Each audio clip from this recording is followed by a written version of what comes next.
Good morning students. आज हम सब पढ़ेंगे वर्ण व्यवस्था। वर्ण व्यवस्था में सबसे पहले मैं आपको बताऊंगी वर्णमाला। वर्णों के समूह को वर्णमाला कहते हैं। वर्णों का समूह अर्थात स्वर और व्यंजन के समूह को।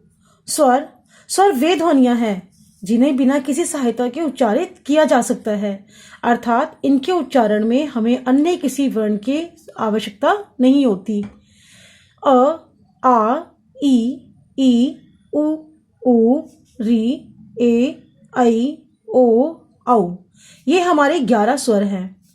औ एक आगत ध्वनि है। आगत ध्वनि अर्थात जिसे अन्य भाषा से हिंदी में अपनाया गया है। ध्यान से सुनेंगे आप, इसे ओ नहीं औ के रूप में उच्चारित किया जाता है। स्वर के 2 प्रकार होते हैं, ह्रस्व स्वर व दीर्घ स्वर। ह्रस्व स्वर वे स्वर जिनके उच्चारण में कम समय लगता है, वे ह्रस्व स्वर कहलाते हैं। अर्थात जिन स्वरों के उच्चारण में हमें बहुत कम समय लगता है वे स्वर ह्रस्व स्वर कहलाते हैं। हिंदी में 4 ह्रस्व स्वर हैं, अ, ई, उ और री। दीर्घ स्वर जिन स्वरों के उच्चारण में ह्रस्व की अपेक्षा थोड़ा अधिक समय लगता है वे स्वर क्या कहलाते हैं? दीर्घ स्वर।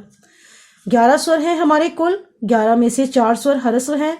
अन्य 7 स्वरों की व्यवस्था दीर्घ के रूप में की गई है। साथ ही औ जिसे मैंने अभी आपको बताया आगत ध्वनि है, वह भी दीर्घ स्वर है।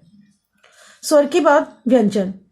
अभी हमने पढ़ा कि स्वर वे ध्वनियां हैं जिनके उच्चारण में अन्य किसी वर्ण की सहायता की आवश्यकता नहीं होती।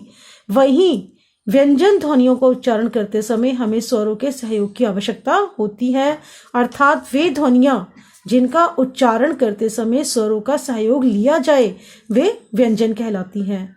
क, ख, ग, घ, ण, च, छ, ज आदि अर्थात क से लेकर ह तक हमारे 33 व्यंजन है।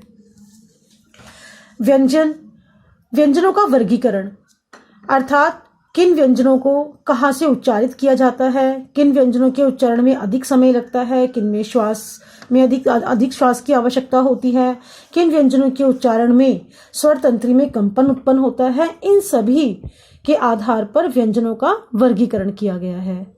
सबसे पहले मैं आपको बताऊंगी उच्चारण के आधार पर। उच्चारण के आधार पर सबसे पहले स्पर्श व्यंजन। जैसा कि नाम से स्पष्ट होता है, स्पर्श अर्थात छूना। जिन व्यंजनों के उच्चारण में मुख में जीभ मुख के किसी भी भाग को अर्थात कंठ, तालु, होठ आदि को स्पर्श करती है, उन व्यंजनों को स्पर्श व्यंजन कहा जाता है। क से म तक के व्यंजन स्पर्श व्यंजन है। इनकी कुल संख्या है 25। अंतस्थ व्यंजन, जहां मैंने अभी आपको बताया कि जिन व्यंजनों के उच्चारण में जिह्वा मुख के भाग को स्पर्श करती है, वहीं अंतस्थ व्यंजन के उच्चारण में जिह्वा मुख के किसी भी भाग को स्पर्श नहीं करती। हिंदी में य, र, ल, व ये 4 व्यंजन अंतस्थ व्यंजन कहलाती हैं।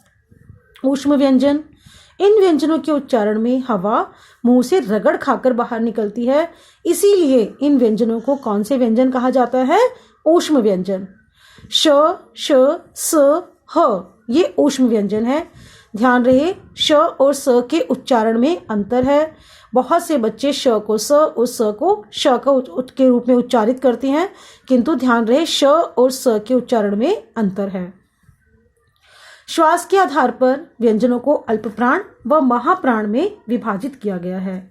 अल्पप्राण, अल्प अर्थात बहुत कम, अर्थात जिन व्यंजनों के उच्चारण में हवा मुख से बहुत कम मात्रा में निकलती है वे व्यंजन क्या कहलाते हैं? अल्पप्राण।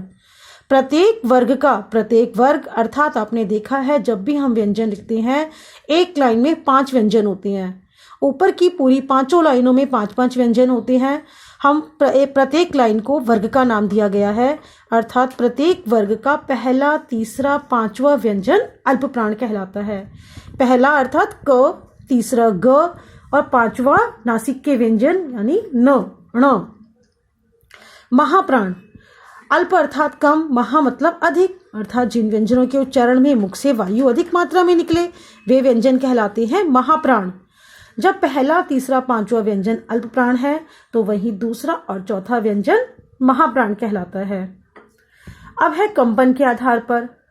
व्यंजनों के उच्चारण करते समय हमारी स्वर तंत्री में कंपन भी उत्पन्न होता है।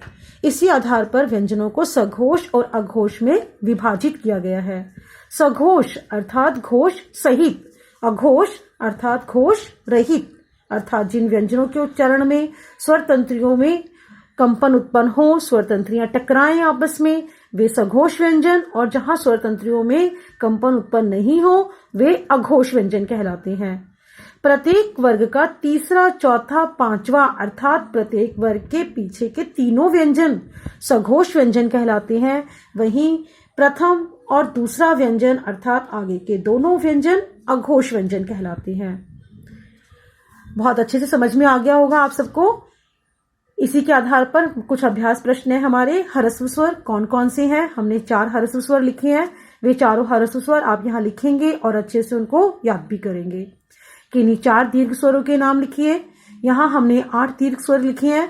आप उनमें से किन्हीं भी 4 दीर्घ स्वरों के नाम लिख सकती हैं। अल्प प्राण और महाप्राण में क्या अंतर है? यहाँ आप बताएंगे अल्प प्राण में श्वास की कितनी आवश्यकता होती है, महाप्राण में और अल्प प्राण में अंतर लिखते हुए आप अल्प प्राण और महाप्राण व्यंजनों भी लिखेंगे। अंतस्थ व ऊष्म व्यंजन कौन कौन से हैं? यहाँ आप परिभाषा नहीं लिखेंगे, केवल आप अंतस्थ और ऊष्म व्यंजन ही लिखेंगे। धन्यवाद।